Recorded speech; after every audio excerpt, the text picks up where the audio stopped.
Rave party मामले में action लेते हुए अब रेव पार्टी के मैनेजर की गिरफ्तारी हुई है। पिछले दिनों इंदौर में रेव पार्टी पर छापेमार कार्रवाई की गई थी। पूछताछ के दौरान मैनेजर ने खुलासा भी किया है। मैनेजर से जांच में और पूछताछ में बड़ा खुलासा सामने आया है। फार्म हाउस में रात भर पार्टियां चला करती थी। क्लब और बार में आरोपी काम भी कर चुकी है। स्थानीय लोगों को पार्टी में बुलाने का भी खुलासा हुआ है।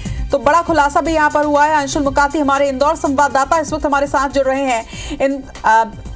अंशुल, रेव पार्टी मामले में बड़ा एक्शन लिया गया। एक तरफ मैनेजर की गिरफ्तारी, लेकिन मैनेजर ने पूछताछ में कई अहम खुलासे किए हैं। जानकारी दीजिएगा।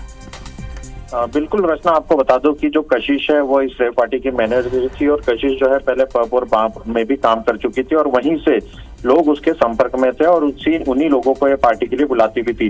कशिश ने पुलिस पूछताछ में कबूला भी है कि इवेंट मैनेजमेंट के लिए उसे 10 से 12 हजार रुपए का पेमेंट जो है वो दिया जाता था और इसके अलावा हर टेबल का जब वो बुकिंग करती थी उसके लिए जब वो लोगों को बुलाती थी तो उसका कमीशन उसे अलग मिलता था। साथ ही यहाँ पर टेबलों की बुकिंग होती थी, कोई एंट्री फीस नहीं ली जाती थी।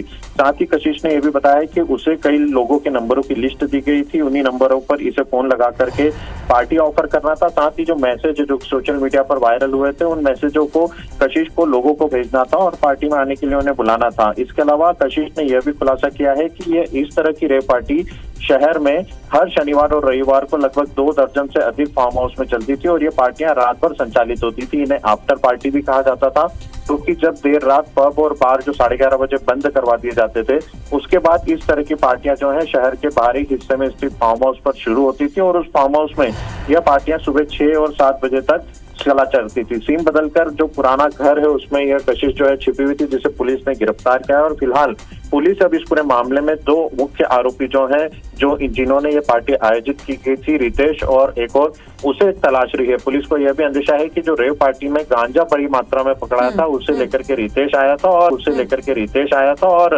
रितेश के पकड़ाने के बाद इस मामले का खुलासा हो पाएगा कि इस रेव पार्टी में जो मादक पदार्थ थे ये कहां से लाए गए थे और किसने इन्हें रेव पार्टी में सप्लाई किया था। जी चलिए, तमाम जानकारी के लिए आपका बहुत बहुत शुक्रिया अंशुल। तो बड़ी सफलता यहाँ पर मिली है, कई खुलासे हुए हैं। हालांकि अभी भी दोनों संचालकों की तलाश की जा रही है और जल्द ही पुलिस ने उम्मीद जताई कि जल्द ही दोनों मास्टरमाइंड्स की गिरफ्तारी करने के बाद, संचालकों की गिरफ्तारी करने के बाद कुछ अहम खुलासे और भी हो सकते हैं।